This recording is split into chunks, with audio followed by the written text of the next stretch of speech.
Surya Kumar classes में स्वागत है। तो आज हम आप लोग को बीच लेकर आए हैं, यानी कि 15/2/23 का जो एग्ज़ाम होने के लिए जा रहा है विज्ञान का, यानी कि साइंस का क्लास 10 बिहार बोर्ड के जो होगा वो क्लास 10 का जो भी जितने भी बच्चे को एग्ज़ाम होने के लिए जा रहा है उन सभी बच्चों को जो है आज हम पूरा ऑब्जेक्टिव प्रश्न बतलाएंगे, वो भी बहुत ही आसान तरीकाओं से। और एक सेट ये पूरा सेट है, और इस बार यानी कि आज जो एग्ज़ाम होने के लिए जा रहा है इसमें 100% गारंटी है।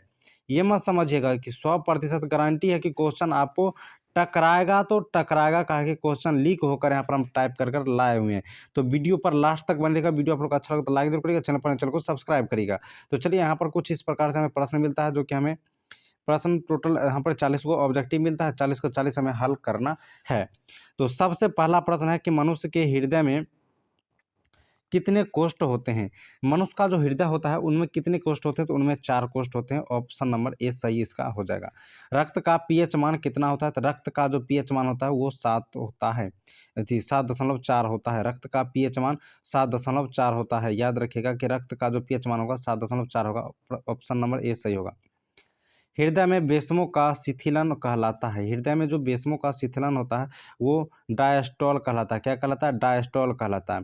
चौथा है कि ब्लड बैंक किसे कहा जाता है। चौथा प्रश्न है, बहुत ही मोस्ट प्रश्न है कि ब्लड बैंक किसे कहा जाता है। तो इसका आंसर हो जाएगा प्लीहा को ब्लड बैंक कहा जाता है। अगला प्रश्न है कि मनुष्य में कितने जोड़ी बिक होता है, बिक पाया जाता है। मनुष्य में कितने जोड़ी बिक पाया जाता है, तो मनुष्य में 1 जोड़ी बिक पाया जाता है, यानी कि 2।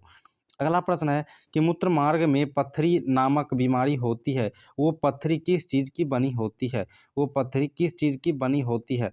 बहुत ही खतरनाक प्रश्न है। तो ये हो जाएगा कैल्शियम ऑक्जीलेट का। कैल्शियम ऑक्जीलेट का जो है ये पत्थरी बनी हुई होती है। अगला प्रश्न है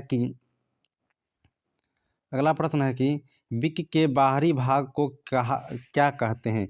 विक के बाहरी भाग को क्या कहते हैं। तो इसका जो है कार्टोरक्स कहा जाता है, कार्टेक्स कहा जाता है। अगला प्रश्न है कि मानव शरीर के अंदर सबसे अधिक विषैले पदार्थ है। मानव शरीर के जो अंदर है वो सबसे अधिक विषैले पदार्थ जो है अमोनिया पाया जाता है। क्या पाया जाता है? अमोनिया। मानव शरीर के अंदर सबसे अधिक अगर विषैला पदार्थ पाया जाता है तो उसका नाम होता है अमोनिया। चलिए अगला प्रश्न है कि रेजिन किस पदार्थ का उत्सर्जित पदार्थ है। रेजिन किस पौधे का उत्सर्जित पदार्थ है। रेजिन किस पौधे का उत्सर्जित पदार्थ है। तो रेजिन जो होता है वो चीड़ का उत्सर्जित पदार्थ होता है। जो चीड़ होता है वो पहाड़ी क्षेत्र में पाया जाता है।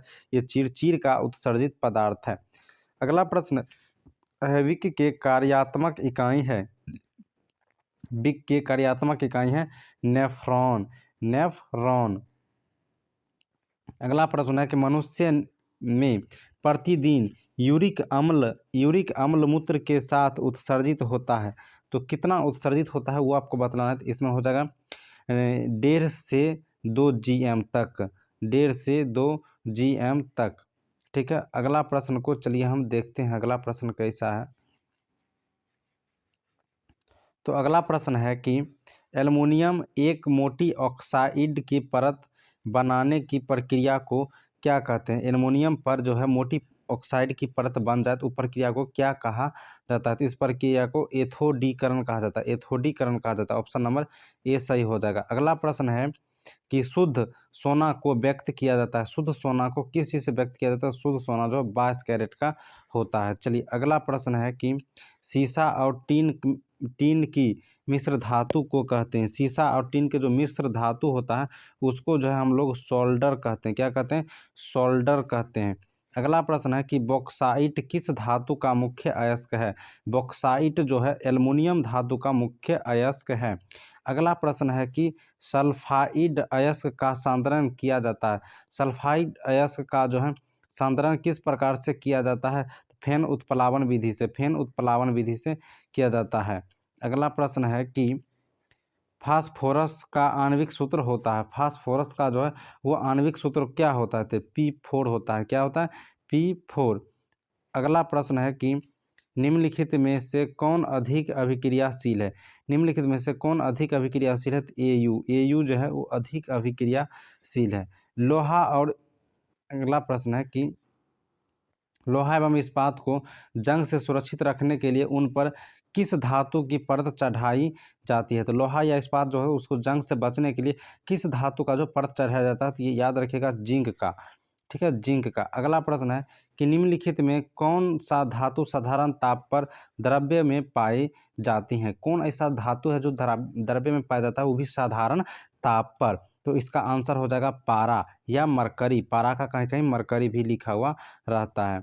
अगला प्रश्न है कि अभिक्रियाशीलता के इन क्रम में कौन सही है? अभिक्रियाशीलता में सबसे कम इस प्रकार से श्रृंखलावाद से कौन सही है वो आपको बतलाना है। तो इसमें ए और बी दोनों गलत है, तो चलिए हम देखते हैं इधर।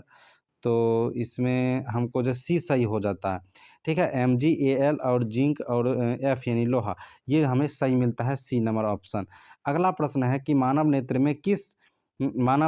में जिस भाग पर किसी वस्तु का प्रतिबिंब बनते हैं वह है। मानव नेत्र में जिस भाग पर वस्तु का प्रतिबिंब बनता है उसे दृष्टिपटल कहा जाता है।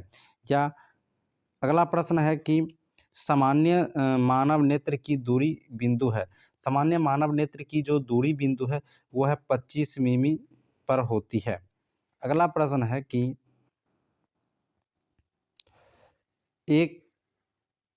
एक उत्तल लेंस की फोकस दूरी 20 मीटर है तो इसकी क्षमता क्या होगी? एक उत्तल लेंस की फोकस दूरी 20 मीटर है तो इसकी क्षमता क्या होगी? इसकी क्षमता इनमें से कोई नहीं होगी, नन ऑफ दी। इस प्रकार से अगला प्रश्न है कि निर्वात में प्रकाश की चाल है। निर्वात में प्रकाश की चाल क्या होगा? तो निर्वात में प्रकाश की चाल 3 × 10⁸ मीटर प्रति सेकेंड होता है। अगला प्रश्न है स्पेक्ट्रम में किस रंग के किरण का झुकाव अधिक होता है?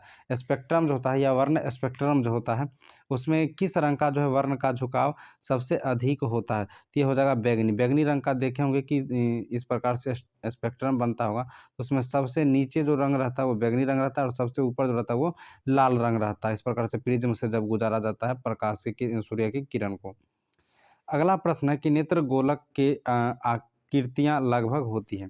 नेत्र गोलक की आकृतियां लगभग किस प्रकार से होती है? ये गोलाकार होगा। अगला प्रश्न है इंद्रधनुष किस दिशा में बनता है? तो इंद्रधनुष जब भी बनता है तब वो दोनों दिशा सूर्य के दिशा में बनता है और सूर्य के विपरीत दिशा में, कि दोनों दिशा में बनता है। ऑप्शन नंबर सी सही हो जाएगा। जब सूरज सुबह पूरब की ओर रहेगा तो इंद्रधनुष पश्चिम की ओर निकलेगा और इंद्रधनुष पश्चिम की ओर रहेगा तो सूर्य पश्चिम की ओर रहेगा तो इंद्रधनुष पूरब की ओर निकलेगा। इस प्रकार से निकलता है और वो भी बारिश के बाद।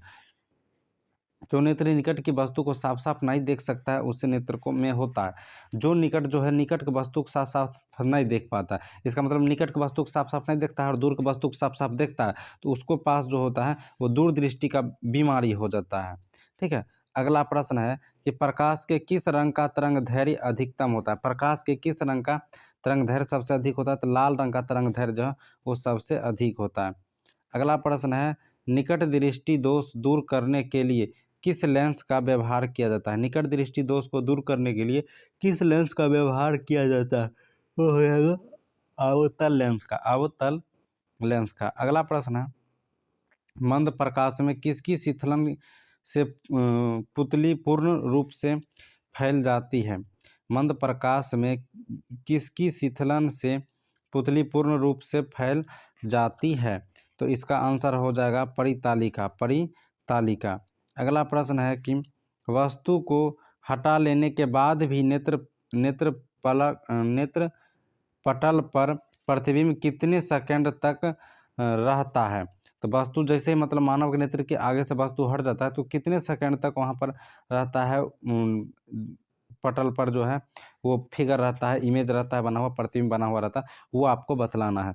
तो इसका आंसर जो है वो हो जाएगा यहाँ पर कि 1/10 सेकेंड, 1/10 सेकेंड समय तक जो है फोटो हटने के बाद भी प्रतिबिंब बना हुआ रहता है। अगला प्रश्न है मानव नेत्र 2 हैं अतः इनका दृष्टि क्षेत्र होता है। मानव नेत्र तो 2 है, हम सब लोग जानते हैं कि मानव का नेत्र 2 है, इसका दृष्टि क्षेत्र क्या होता है वो आपको बतलाना है। दृष्टि क्षेत्र 180 डिग्री होता है, 180 डिग्री होता है। अगला प्रश्न है कि कौन रंग है जिसके खतरे के सिग्नल में उपयोग किया जाता है? तो ये जो है ये लाल रंग जो है इसे खतरे के सिग्नल में उपयोग किया जाता है। एंगस्ट्रम का मान क्या होता है? एंगस्ट्रम का मान क्या होता है? तो एंगस्ट्रम का मान 10⁻⁻10 मीटर होता है। अगला प्रश्न है कि नेत्र की समंजस क्षमता कम हो जाने से उत्पन्न होता है। नेत्र की समंजस क्षमता कम हो जाने से क्या उत्पन्न होता है? निकट दृष्टि दोष उत्पन्न होता है।